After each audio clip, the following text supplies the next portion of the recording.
final week of play for Challengers Uprising. Yeah, that's right. This is the first series. Absolutely nothing happened before this. My name is TJ, joined by Matt, Niberia, Clint, Daniel, as we swing into action. It is ANEW facing SuperNova, and this is for all the marbles. The winner of this goes to playoffs. The loser very likely does not. Yeah, and both of these teams have been really exciting. The one set of players that I'm most excited to talk about is that mid lane with 5Fire, the Lone Ranger himself, and Always Plan Ahead, who is a very exciting mid laner, mostly because I get to say his name and I have a lot of fun with the glottal stop. I do want to focus on that mid lane battle for ANEW versus SuperNova, because it is 5Fire versus Always Plan Ahead. It is quite possibly the two best mid laners in Challengers Uprising going head to head. Before we get into it, I'm going to circle back. I mentioned earlier there are playoff implications. I have it all written down. I'm going to read directly so there's no mistake. If SuperNova 2-0, they are going to knock ANEW out of playoffs. If ANEW 2-0, they're safe. Mirage are currently tied with them at 9 points and play Polar Race. None of the results of that game, but that will obviously affect things. I understand how those numbers work, and of course, why is it always an Aurelion Soul ban? Look, I know Always Plan Ahead always plays it. I know he's a fantastic Aurelion Soul. I never get to see this Aurelion Soul. Everyone told me coming into this. They're like, oh, watch out for Always Plan Ahead. His Aurelion Soul's friggin' nasty, man. I watched the big league match where they let it through, and I understand. Because every now and then somebody plays this team. When I'm casting it. Okay, but every time someone's like, I mean, it's an Aurelion Soul. It can't be that bad. It is that bad. So I completely understand why that ban has come through. I do want to highlight that mid-matchup we were talking about, Always Plan versus 5Fire, because it's a split dynamic. Watch for 5Fire here in the draft to focus in on those more aggressive playmaking champions. His Zoe, for instance, was terrifying. Whereas Always Plan Ahead is a little bit more of a farmer. He plays very, very safe and steady. If I had to compare his playstyle to anything, I'd say it's like having an Ornn in mid lane. He's just not going to get knocked out in mid lane. And that's really cool to see. And the reason this mid lane matchup is so important is not just because of the mid lane itself, but because of what 5Fire specifically being able to push out in this matchup allows him to do. A lot of the times, ANEW are going to play around Mike Young, who likes to go for these really aggressive early jungle plays, especially using that Volibear we just saw drafted, so I suspect that's going to him. And off of that, 5Fire needs to be able to follow up on these plays. They need to follow up on Mike Young's tempo. If they don't, they tend to fall behind and fall apart a little bit. So the early phases of the game, especially around the mid lane, is what I want to focus on, and it's what I suspect both teams are focusing on here in the draft. Mike Young versus Odd Orange. Fun fact, both of them former Team Liquid Academy junglers. There you go. Both of them incredibly aggressive. Yes. As players, not as people. Not as, well, maybe, I don't know. Maybe as people, Matt. You know, not. I do want to bring this up because ANEW have drafted a Volibear first pick. Mike Young really, really likes running that Volibear in jungle. We said when we got that game earlier, crazy, wild game that is already gone from my memory. I don't remember a single thing that happened in that game. That it would be a preview of the Volibear jungle. Now we get to see it for realsies. It'll be backed up, of course, by a Graves, which would indicate that's actually top lane, so I've overhyped it, as the Valiant comes in through for a bot lane. So interesting to me to see a Graves fall so far down in pick ban, because especially here in Challengers Uprising, we have almost, I think I actually have seen all bans except one game, if I remember correctly, of that Graves. So it's surprising to actually see him make it through it all. Excited to see what Mike Young's going to be able to do on that. It does give him the power for those early skirmishes, those early invades, those early tempo setting adventures of his that he likes to do. On the other side, SuperNova are drafting a really, really powerful top side here with the Set and the Olaf. The Set and the Olaf come through. The Olaf jungle versus Graves jungle matchup is something we've been seeing a lot in the LPL, who, as you know, loves their Graves. The Olaf will keep you steady in the early game. If Graves is able to get ahead, then things get real scary. That's always the case with Mike Young, though. If he gets ahead, you'll see a lot of success. If he falls behind, then Graves is going to struggle. So keep your eye on just the way that jungle matchup's swinging, because both these junglers actually have a tendency to go absent if they get knocked out of the game. So my question about the draft is where they want their carry damage to come from for the side of SuperNova. ANEW has already locked in a lot of their damage with the Graves and Aphelios. Those are both completely valid carries. I'm not saying that Ezreal's a bad carry. That's probably who they're going to end up playing through. But I wonder if they're looking for more carry potential also coming out of the mid lane. Because so far, they haven't really drafted a ton of damage. I want to see what comes out of their mid lane as well. I do also want to big up the Ezreal, my boy Ez in the bot lane, because we've seen him, especially in a lot of the Asian regions, consistently get picked into these Aphelios.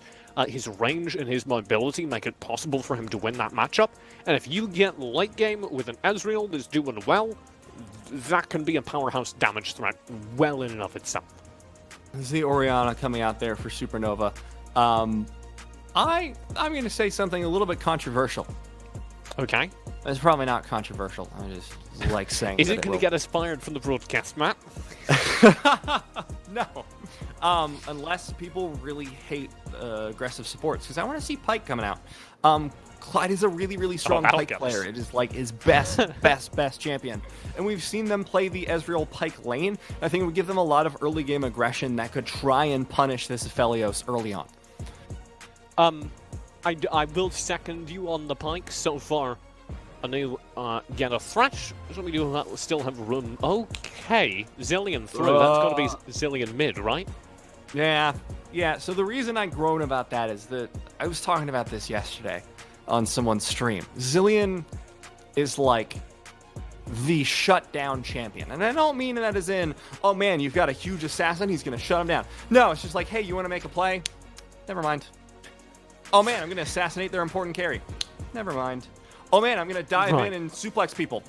Never mind. Oh! Yeah, Pyke! There we go. That's what I'm talking about. Matt! I've never been happier for you. Really? Okay. A lot of good things have happened in my life since we've known each other. Like, that's the... All right, yeah, but whatever. That one right there, you said Pyke and then it happened, and I was like, oh man, that's better than a birthday right there. SuperNova will be able to lock in that Pyke for the bot lane. Thresh Aphelios versus Pyke Ezreal. Okay. We also have the Orianna v Zillion matchup in the mid lane. I think you raise a good point there. ANEW is going to be able to shut down a lot of the early game aggression that would come through in the mid lane, but I want to counter that. SuperNova don't typically play early through their mid game or through their mid lane, right? This doesn't put the pressure in the right place for me. I'm watching SuperNova's bot lane is where this game needs to get accelerated, because if that Ezreal gets out ahead, if the Pyke can boost the Ezreal into his late game Murmana power spike, surely that's enough to win the game by itself. Yeah, well, you usually see that power spike around like the 17 to 20 minute mark, and with the potential for a very aggressive early lane, accelerating that even further, that early to mid game is actually going to potentially have some oomph there for SuperNova, especially because you have the Olaf who tends to fall off in the later stages of the game. That mid game point around 20 minutes when hopefully the Muramana has been stacked up, that's when I'm looking for SuperNova to absolutely pop off. If it gets much later than that, things are really scary, because you have the Graves scaling up into the late game, you have the Aphelios scaling up into the late game, and from there, ANEW should kind of just win it. I'm gonna agree with you that there's a mid-game power spike for SuperNova. I'm going to say that I have a lot more faith in Ezreal Orianna than I think you do. I think that those two will be able to build up on these two specific players. I believe in them to be able to stay in the game through the late game. SuperNova can rely on that bottom half of the map. ANEW, let's chat about top lane, if possible, because we do have a Volibear solidly up there into set. We did see this matchup earlier in Challengers Uprising, and the set won it handily. That is a small sample size, however, so we will get another look at it here. How do you feel about that? So the thing that I always worry about for the Volibear is the time post Blade of the Ruined King on set. Blade of the Ruined King is a notoriously strong item on those top lane bruisers with a notoriously painful build path. kind of just sucks, honestly. Like, the lifesteal's kind of cool, whatever, but you don't get a ton of AD out of it. You get a little bit of attack speed, and it's just like, meh. Then you get the Blade of the Ruin King completed, and you're suddenly shredding tanks. That's the point where we can see the Volibear try and exert some pressure over this set, but I would worry if this Volibear is going to be going for the Trinity Force first build, which is sort of the meta build at this point, because it's so expensive. Right. By the time that's finished, the set's also going to have his Blade of the Ruin King sitting roughly equal, even if you get a lead.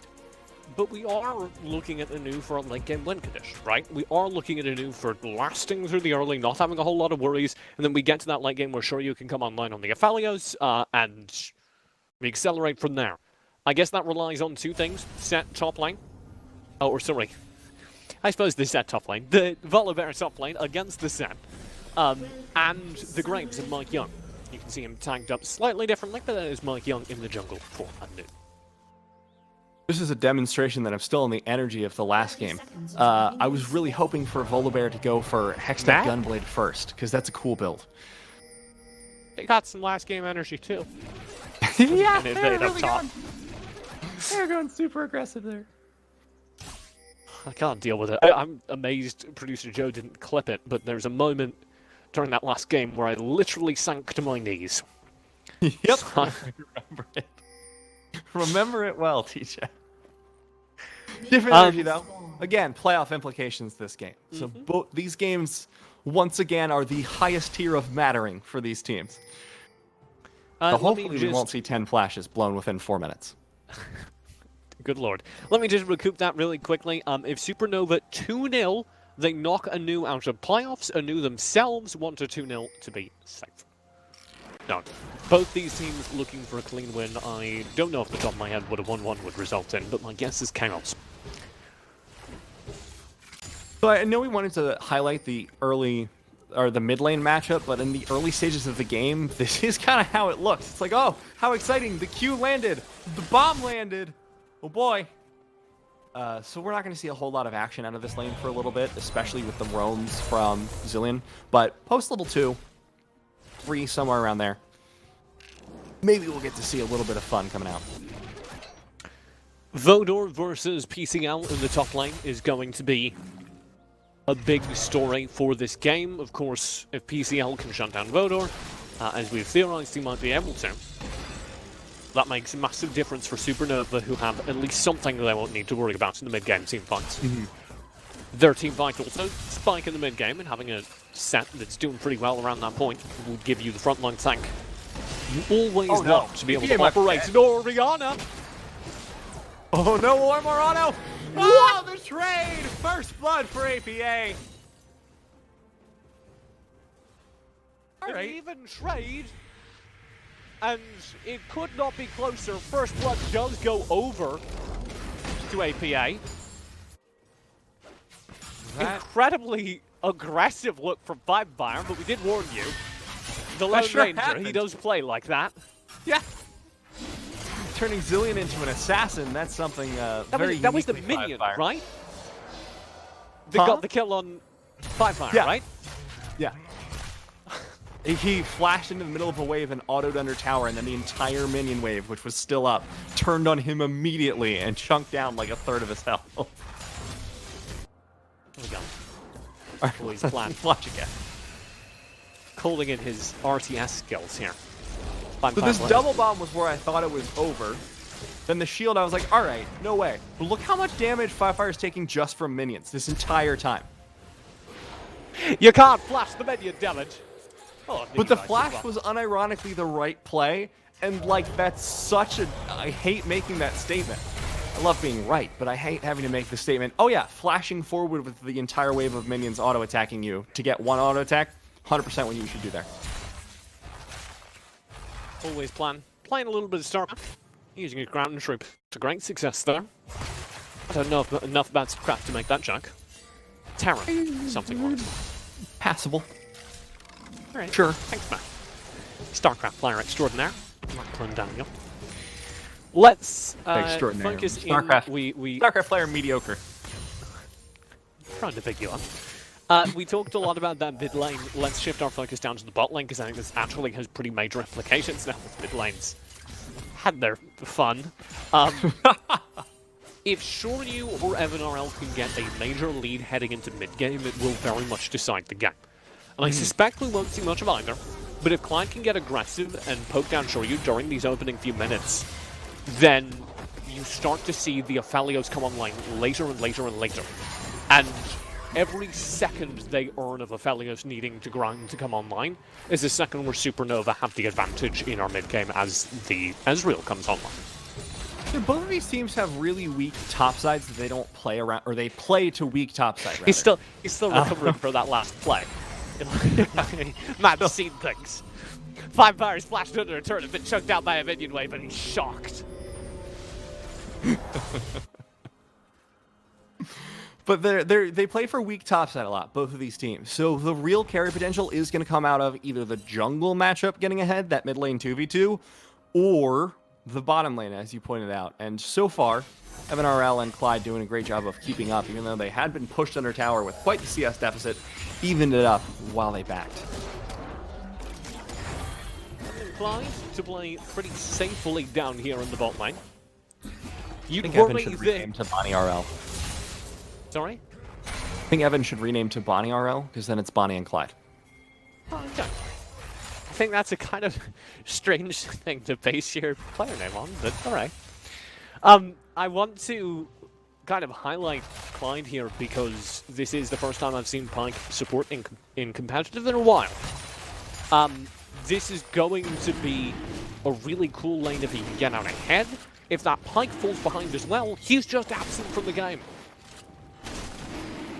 Yeah, that's sort of the problem with Pyke, and it gets even more difficult because you want to go for these mid lane roams now that you are rocking the Predator. You want to go for those mid lane roams because that's the closest area you can use it. Problem is, it's a Zillion. Once he gets that ultimate, you no longer get the reset, you no longer get that extra damage. So that's kind of a little bit terrifying here for Clyde. You either make it work in your lane or your mid lane roams are kind of weak. Which is why it's a little shocking to me that you would go for the Predator. I understand wanting to make things happen around the map, and maybe you can use it for backing up your jungler on an invade. But if you go for something like the Hailblade, something like the Aftershock, you have a better lane, and you're no longer so dependent on getting an execute onto a Zillion, who probably has ult.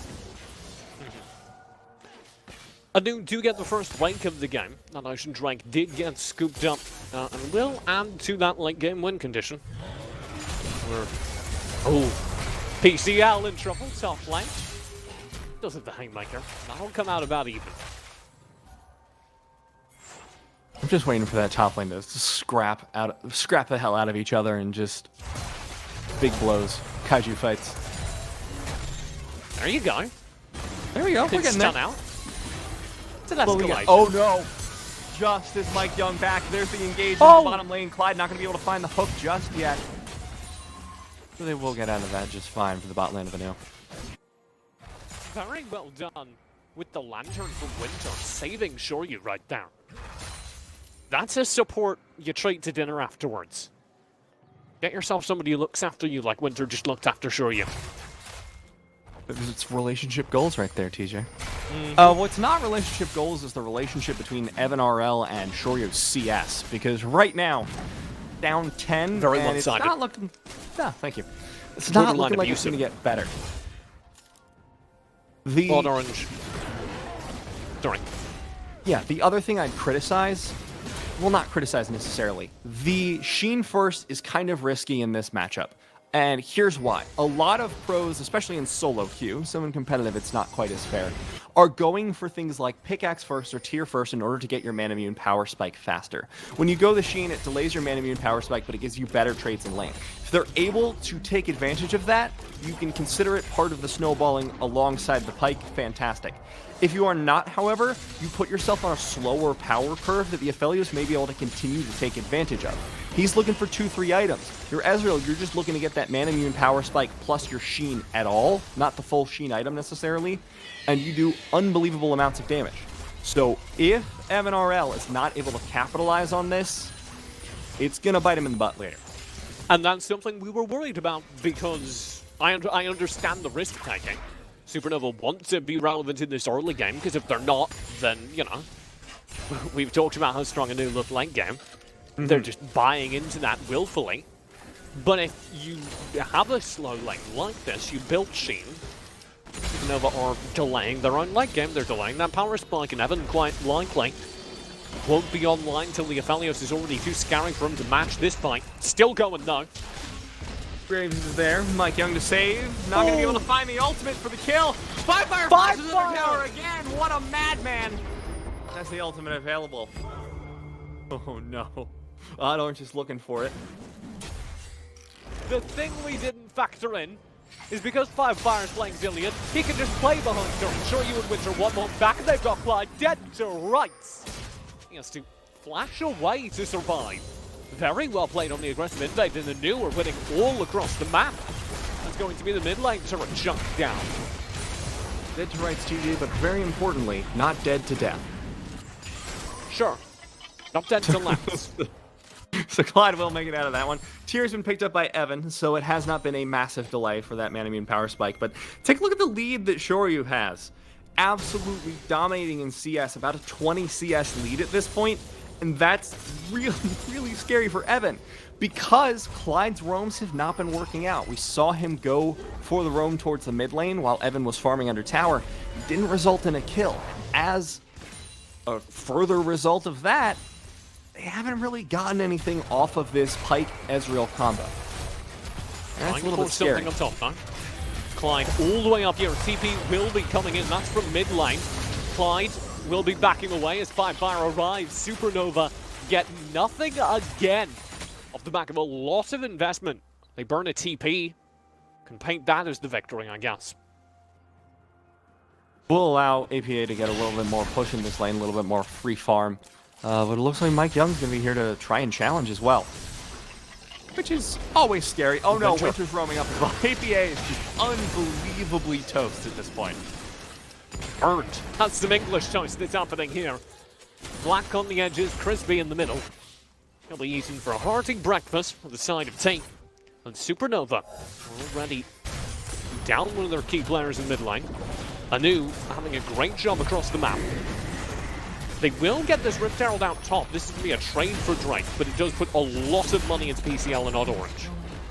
Which is interesting because we usually don't see SuperNova play through PCL as much. We sometimes see him put on more carry-oriented champions like the Wukong, so it's not unheard of. Whereas ANEW almost never play through Rota.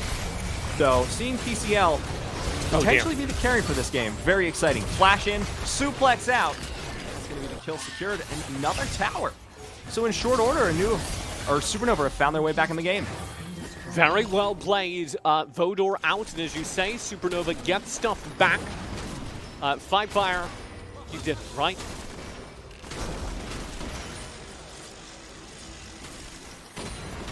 Groovy. Nice. Clyde is nearby alongside MNRL. Them and Winter are having the hide behind their turret.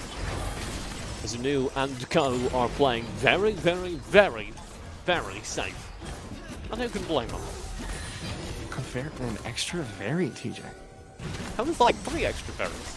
Yeah, that was a lot of had like the brain thing where you temporarily forget a word, and I forgot the word safe. Don't know what happened to me. Oh, Clyde's forgotten the word safe as well. He's very far forward, but he's got quick feet. Stays ahead of Winter's death sentence. Winter's now down to half HP, forced to blow his flash just to get out of that. Over the wall, Fire, Shockwave back into the res. Oh no, teleport's coming in from ANEW as well. Fire will go down here. Flash in from PCL. Gonna leave his support out to dry. Vodor, on the other hand, gonna be going back in. Now the fight is turned back into the mid lane, TJ. Oh, Vodor will be able to stay safe, just disengaging. SuperNova were low enough across the board, they didn't want to take that fight. With Clyde already gone, they'll take that trade for Fire, I should think. But you have to start worrying for SuperNova because we have pitched that this game will skew against them. I believe that pause did last a little bit longer, which is why we've slid on over to us. But we're still very even right now. Yeah, I do want to point out that the set has hit the power spike that I was talking about, which was Blade of the Ruin King into the Bramble Vest. So you're going to be denying a lot of the healing coming out from the Volibear, and on top of that, you're going to be able to duel so much more effectively. The problem is they're keeping him top lane, so there's really there's no more objectives to take top. There's nothing for PCL to do other than farm at this point, because there's no reason that Vodor has to push all that way up. It's dangerous for him to do so. So interested to see how they position around the map. No Herald for the next minute. So they may rotate Evan RL and Clyde up to the top side of the map, get them away from that Shoryu Winter matchup that has not been going well for them. Here's Fire into the mid lane. Burning away at the turret, and I don't think Always Plan can stop him. He spends the shockwave, and here comes the flank. Orange will try, and Winter is there again. The perennial backup. Just going to be able to clear out this mid lane now. Drake not available for the next 2 minutes, so not quite sure what they want to be going for next. Both of them are looking to get towards those skirmishes in the mid to late game, but nobody really has items worth fighting with, except for PCL and APA. So maybe they want to fight over this Herald, but already Mike Young's just soloing. Oh my god. PCL's just soloing Vodor as well. Yeah, all the way in with the showstopper. Vodor will be able to get to safety in the aftermath. You see that duel go again, very much Seth's way. The close range battle just doesn't favor the Bola Barrel. That's no ult half health on Vodor though. He will heal up from the Honey Fruit. Glide gets hooked. Full blind! Fire. You nutcase! That was a fully invisible glide, and he finds the hook. That's a free kill over, and surely that means the Rift Herald will be uncontested. This early games, I'm going to be honest, TJ. Looking a little rough for SuperNova on the bottom side of the map. Like top side, if you just look, hold on, I'm going to put my hand over everyone from mid lane and down. That looks like a really great SuperNova game. But after this fight, things are looking real rough for them. The blind hook, like you said, immediately lands onto Clyde, and from here, there's no way that SuperNova are able to contest this Rift Herald, and it's just a clean take-up after that. Very clean take-up. ANEW now with the Rift Herald in their back pocket. Will be ready to deploy wherever. That's in Mike Young's back pocket, to be specific, on the Graves. We talked about the dangers ANEW sometimes finds themselves in if Mike Young falls behind. He has not. He has 2 kills up, and that means this Graves has been accelerated. This is going to get real scary once we start getting in towards the late phase. Absolutely. Now Vodor not going to be hooked away by Clyde. They're looking for a pick around this dragon. 6 seconds remaining before it spawns, and I don't really like their chances in this fight. Till PCL joins them. He's a little bit away, working his way in as we speak. Clyde had always planned to take the front lines. This Drake has just gotten started, man. They're going all in. I'm not sure I like this. 2,000 HP left on it. But Mike Young is closer to the Drake at this point. Shockwave goes to no. Vodor incredibly low. PCL looking for the engage. Going to be able to find the haymaker into the suplex. Shoryu is low, but there's nobody with PCL from SuperNova. And Shoryu will pick up a kill. And TJ, they're turning it down on the bottom side of the fight. Clyde will have to dash away. Drake does go to ANEW. They're down Winter already, though. Not sure how they feel about the 5v5. SuperNova down to Drake, down PCL as well. Just want to drift away. Fire. It's not going to let that happen. He goes all the way into this fight. I don't know where that blue buff ended. I think he may have stolen it away. Clyde APA has to slip away. APA did get it. Yeah, able to swiftly steal it away, despite Orange having to blow the spike in order to stay alive. This is the most aggressive Zilean I think I've ever seen. And it's reflected in the rune choices, going for Airy plus Ludens. And we're going to take a look at the blue buff in the lower third there. Yeah, it was You APA. thought Mike Young was going to play a passive Zilean? You absolute buffoon. Yeah, 5-fire, well, like, you always expect to see the glacial Zilean, because that's the more meta of the 2 builds. But 5-fire was just like, screw that. Going into Oblivion Orb. Next, he's going to get Death Cap. That's the kind of player that 5-fire is. I wanted to call you out, and I, like, completely said the wrong name. Well done, man. Good save. You didn't even mention it. Shoutouts to 5-fire, again, for being an absolutely dominant mid laner in Challengers Uprising. You see the effects of that, as you were talking about, an incredibly Impressive draft so far. ANEW do want the 2-0 here to be safe. I have just gotten word that as a result of the Mirage game, they only need 1 win. Okay, that's a good place to be. They can get away with the tie. Hey, and just as I'm talking about how they only need a tie, we get a Lurther. We get a thanks in the chat to producers Joe and Lorne, keeping you all up to date with the facts. You make them sound like news anchors, TJ. They are my news anchors. I need to know what's going This down. is Joe and Lorne for the 10 o'clock news. We have some news on the upcoming playoff series for ANEW, but in the meantime, we have a fight interrupting us. We're now live with TJ. PCL on the run, thanks for the toss, Matt, because we are hot into the action as Vodor scoops up the kill. Orange wants to turn on 5fire. He's in the 2v1 though. Even with the Ragnarok, there may be no way for him to survive this. 5fire's got no HP, but he'll live. The undertow is not far enough, and somehow they both survive the fight. Orange gets away on a sliver of HP. He's still being chased though, Matt. Oh no, he goes in for 5fire and finds it to triumph What? to keep him alive. Oh, not gonna find the 2-for-1, but oh no, Winter, the hero support of the game, really wanted to go for that. Chasing? Why did 5fire stay with him? You have nothing. He's got a bomb and a dream, TJ. Alright. Brazilian player mantra. All Alright, let's take a look at what happened mid while that chase was going down bot. Okay. Just vibing. I think Bot this lane is comes live. down. I'm going to go that far. We have a pause on the live screen. We'll cut away. Winter did land a sick hook there. Oh my lord. And Clyde just says no. Our first pike action of the evening. Winter's popping off on support. Clyde says, I'm a support that's better than you. And we go live now to absolutely nothing as we hit a quick pause. This is still down to the wire. I'm struggling to build a narrative of either team being ahead, but at the same time, we set up ANEW are going to come out on top if we get late game.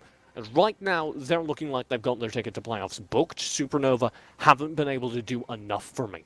We keep waiting, for instance, for that bot lane, Evan RL on the Ezreal to show up, and he hasn't. Not yet. He has, he still has the Muramana stacking. Has not made that transform just yet. Still making the journey to the 750th stack, but you know, there's always going to be another mountain. Always going to want to make it move. It's the climb. That was a really dumb joke, TJ, and I appreciate you for just leaving me to wallow in it. Just no, give you he want to does write have some 2 fortune items. cookies or something. He has the Iceborne Gauntlet, and he has the Menemune already built up. So he's starting to work towards that power spike. But it's 21 minutes, and he doesn't have it fully stacked yet. And that's the problem. So you already have a mid laner hitting the 2-item power spike, whereas Evan RL, until you have Muramana transform, Ezreal kind of like isn't a champion. He kind of just doesn't function damage-wise. So until we see that, you don't want to be fighting anymore. Because if you look at Shoryu, he has a more expensive build, and he has both items completed, so he's going to be doing a whole lot more in these fights. So I am terrified if I'm on SuperNova. I'm also not taking this fight, but 5fire's in trouble. Oh, the flash! The madman! And it goes not safe, but he's still going to be hooked by Clyde. He doesn't rest, but there's nobody in the area to save him, so I do expect 5fire to appear in the kill feed very shortly. As Vodor does get slammed down, as it happens, he'll find the turn, and no longer does PCL win that 1v1. That was a huge stun coming out from Vodor. That was the only way he survived through that, and a beautiful job from him. Take a look again. Oh dear lord. I love this flash. 5fire, you're beautiful. But Clyde was so ready for it. And there's something beautiful about like 5fire hitting that flash and then also them being prepared for it. Like, knowing that 5fire is going to do some shenanigans. Now the clock breaks. Soul point already. 4 dragons already in 23 minutes here for ANEW. Going to be able to pick that one up very cleanly. And now 3-1-1 on the Volibear, who can now 1v1 PCL in the side lanes. Shoryu 2-1 with the 2-item power spike completed. SuperNova, it's going to take a miracle to get back in this one. You're officially staking your money on ANEW here. Mm-hmm. Okay. And they do only need one win. A tie is good enough for them to lock their way into playoffs. SuperNova to deny that. To 2-0. This is for the playoff slot. If we have another game 2 without playoff implications, Matt, I may just die. I think we might just leave. Just be like, all right, our job's out. We've shouted about a bunch of games, and you know what? It's been really great being here, but my brain isn't ready for that again. What is Fire doing? He's so far forward. They finally shift in around the Zillion. It pays off. Huge damage comes through. Mike Young taking the brunt of it. However, Evan's damage has arrived. In case you've been missing, please that Muramana. I do not know how that happened. I will be real with you. I kept waiting for the final shot to come through, but the true shot was just wide. PCL, in the meantime, while this is happening, is quite happily eating up a turret down bottom. As you mentioned, though, that is the Muramana transform for Evan, and that's fantastic. Now he's a real boy. Pinocchio be damned. He's made of actual damage. And Evan RL can finally participate in these fights, and we saw him do plenty of damage there. But again, SuperNova still aren't finding anything off of these, and that's the real concern, TJ, because like, if they can't find any fights here, if they can't find a Baron fight, oh no, PCL. Oh no. He's in dead. trouble. Mike Young's here. The showstopper does get deployed. Oh my god, that's so much damage on Mike Young. And yet again, full survive on a sliver of HP. PCL gets stop shot by Bo2 with the ultimate, and Clyde can't find the kill with his execute. He's now in trouble. Bo2 staying within sight range. That bear is very angry, Matt. Was so incredibly close to being able to turn that. True shot barrage, nowhere near close. But I just like calling it out when I see it, because it's a very cool skill shot. Yeah, it's like a little golden boomerang. That's a really deep TP. Double TP. Oh my god, he's just charging on the Bo2. He just assassinates. Always plan ahead. Holmgars is terrifying. He just flies out of that TP. Mark 10. And Bo2 will be able to find the kill. Odd Orange is trying to get in here. He has an inkling this is exactly what's going on. Fire and Winter doing a great job blocking this sightline on Baron, though. And the reasons there aren't enough players here to prevent this Baron from happening, and Odd Orange knows it. They're having to just slide away. 2k HP. This Baron's going to get scooped up. ANEW still in complete control of this game. Beautiful play from ANEW. Oh my god. Can we just talk about the Bo2 TP again?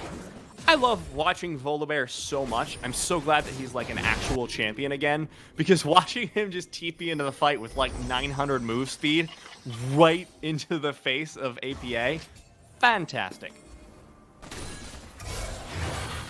Matt. TJ, I just realized something. This is a Volibear with Cloud Soul as well. So he falls into a fight, you just cannot get away from him. There's no way out for you. He's terrifying. I want to highlight, ways back into the game, or who's like to tell those stories. We still haven't died on Evan's side. We still have always planned ahead. Dead a couple times, but not like badly behind. He can still make a fight happen. He's still doing significant damage. I just saw him poke Fire down quite easily. Those are like my hopes. That's where you pin your hopes if you're SuperNova. As of right now, though, it looks like ANEW might be punching their ticket to playoffs. Yeah, you just have to force ANEW to make a mistake here, but it's really hard when they have Baron and fantastic sidewave control. They may be able to push them off here, because if you look at the top lane, there is absolutely no hope for ANEW to have that wave naturally push in. It's going to be a while. So they either have to stall out here for like the minute it's going to take for that wave to reset and move up, or if SuperNova are able to just stall out the wave, never mind Cloud got hooked. He gets nothing with it, but Winter's like a nutcase. I used that word before. I can think of no other word that describes exactly what Winter's just been doing all game long. And here comes the push in for the inhibitor turret. Mike Young over the wall. This is a fully stacked Graves match. He's so aggressive, just pushes in, no fear whatsoever. Gets the inhibitor tower now. PCL going to the 1-versus-1 against Bo2, and I don't think that one's going to go great for you, bud. Ultimate comes out. True shot barrage from Evan. Bo2 will chip away at this inhibitor, and it's going to be the second one to fall. Well, 5 members of SuperNova are here to defend against the inhibitor push in earnest, so that might have to be cancelled. ANEW don't seem to be planning any such maneuver though. They're hanging around here for the long haul. Yeah, like I said, the bottom lanes are the only ones they can fight around. PCL goes for the engage. Beautiful shockwave. APA has to flash out. Still alive. Vodor's chasing. That's a speedy bear with so much health. And there goes Evan off the back of it. The double kill. The terrifying bear. TJ, your phobia makes so much sense now as ANEW are just going to shove through onto the Nexus Tower. That should be game. That should be ANEW booking their ticket into playoffs here in Challengers Uprising, as SuperNova are just locked out in this game. It's a clean and clinical victory, and ANEW would not have it any other way. What a terrifying bear. Like, so I'm going to be entirely honest with everyone watching and myself. I never thought I would utter the phrase, wow, that Volibear really carried the game. But, wow, that Volibear really carried the game. What the hell? Vodor, was not doing great in lane early on. It was 1-0 for PCL, who was just absolutely stomping on it. Got the Blade of the Ruin King, and I thought, all right, that's the end of the lane. That's the end of Vodor's chances at doing really anything. And like I said, ANEW doesn't traditionally play around Vodor. He's usually left on weak side champions. But they were just like, what if Vodor, you feeling like carrying, bud? And he's like, yeah, I got my backpack right here. It's, well, massive travel size, so get in. He struggled in the early game. I think that's the important thing to take away, is that game started with Vodor having a lot of trouble, frankly, up in the top lane. And what gave them that early game lead was wild. It was the aggro Zillion mid. Fire steps up, destroys his lane versus Orianna, roams round, has control elsewhere, and that bridges the Volibear into his late game power spike. That means that there's never an opportunity for the Oriannas to come online, even when, frankly, they should in the late mid game. It's Fire again stepping up and allowing ANEW to get to their win condition easily. Yeah, Fire and Mike Young were able to set the game in a pace that Vodor could just easily find his way back into the game. And from there, he definitely carried it. But the important part, like you said, Fire's early trades kept a lot of pressure around that mid lane, kept a lot of nerves around that mid lane, frankly. Then they were just like, all right, top lane, fine, whatever. But from that, they were able to transition into a massive carry from Vodor and a win. And now they're in playoffs. Yep, they're in playoffs. One more win, I believe, would bring them into first place in their group. I'm going to have to stat check that. But ANEW are very close to a major victory here. They have just gotten their way into playoffs, but it is a best of 2. SuperNova still have a shot in taking them down. And of course, as these teams are playing across multiple tournaments, there's an idea that you use this to limit tests, to learn a few things about your opponents. In a spicy game of this sort earlier today. We will have one more match today. We also have ourselves plenty more games in the future. Don't forget, playoffs are right around the corner. We will be bringing those on this same channel. You can also find, of course, all of our previous games over on the YouTube below this stream. We're going to throw a quick break. We have an analyst desk. We have a game too. Don't go anywhere. We'll be right back with more cup action after this.